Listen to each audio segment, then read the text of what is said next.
In this episode, I'm going to show you the three ways that you can see out of the StuG.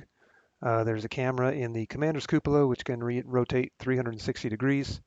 There's a camera in the gun shield, which moves with the gun for aiming the gun. And then there's the driver's vision block, which I built when I built the hull, but I forgot to include the video clip that shows how that goes together. Okay, here's what I got for how I'm going to see out of the StuG. This is just a 7-inch monitor I got for, I don't remember, maybe 25 bucks on Amazon. A little remote. So there it is, a little 7-inch display, and it's got a button right on the front to select from input 1 or 2. So that'll come in handy. That's one of the things I wanted with this one. It comes with mounting bracket, wiring. Okay, then I got a standard license plate backup camera for a car. And the important one here is to get one that you can disable the mirror image. So this is the camera. It's pretty small. What is that? Less than an inch square. But the thing that this has, it has these wires where you cut one wire. I don't remember, it says in the manual, but you cut one wire to not invert the image. So if you're not looking through a rear view mirror. Another one is to cut the wire to remove the guidelines that show up on the screen. And I don't remember what the other one is, but that's the key. Is I don't want the mirror, I don't want the image inverted, because this is the camera that's going to go in the commander's cupola. Like I said, I think this was about 10 bucks. And the last thing I got is a camera to mount into the gun. I'm gonna cut this open. So in order to aim the gun, I need it to be fixed to the gun mount. And so I found this pinhole security camera. So you can see the camera lens is just this tiny little hole. So I only need to drill like an 1/8 inch hole in the gun shield. And then I can mount this to the back side of the gun shield. So it will be very, almost impossible to notice. And then this will be my second input. So inside the StuG, you'll have one display, but you'll be able to just toggle between the two inputs. And this is a 12 volt step down converter. So this will take the 24 volts that's on the StuG and convert it down to 12 volts, so I can run my cameras and other 12 volt accessories. So this was, I don't know, like 15 bucks. You can get them for all different kinds of amp capacities. I bought a 20 amp one, which is a lot, because I may use some other electrical accessories for some other things. We'll see. Here's that pinhole for the camera. Just an 1/8 of an inch hole.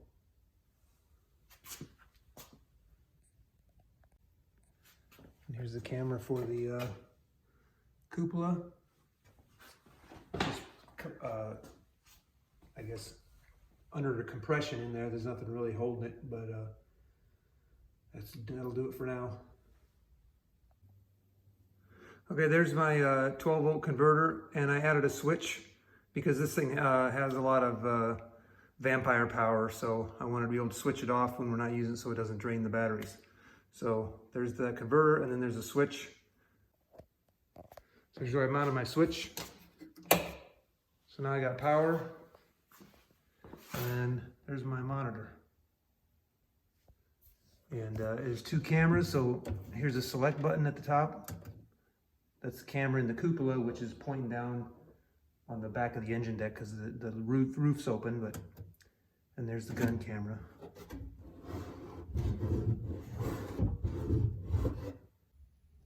Okay, I'm now inside the tank. I gotta clean up the wiring a little bit, but this is to give you the idea. There's my monitor, and my cupola is right above me here. And then the gun in front of me.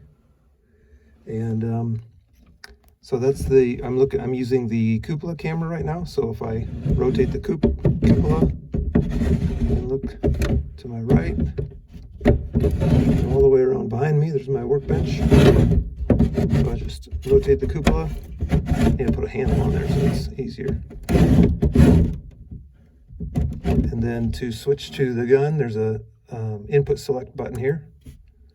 So now that's using the camera that's up there. can see as I tilt the gun, the camera will move with it, and after I mount the gun, I can draw some crosshairs here and to be able to aim the gun with the camera. Okay, this is the armor cover that covers the driver's vision block, and so this is what the armor cover looks like. And this hole, I've got a screw running from the bottom that it partially goes through that hole. You can see it in here.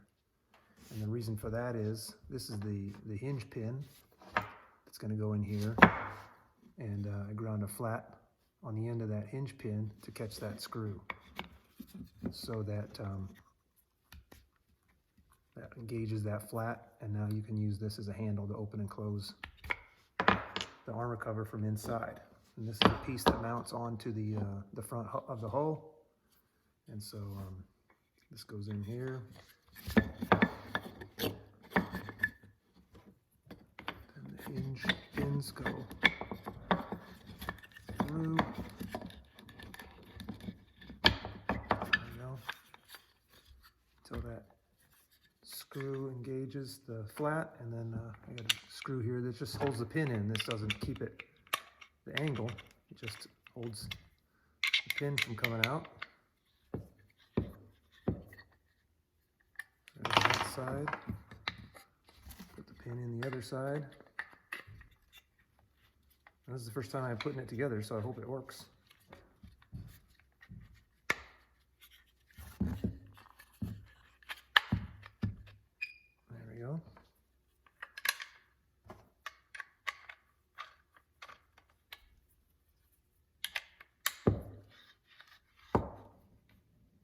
Okay, so this mounts to the front of the tank, and then from inside I can open and close it. Looks on the other side. I gotta hold it down here, so two handles. Open and close it from inside. There we go. It's won't have a driver actually looking through here, but it's a fun little detail to put on the tank. It is installed.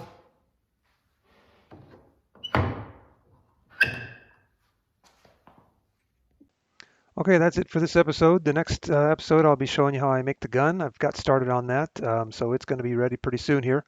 So stay tuned. Thanks for watching.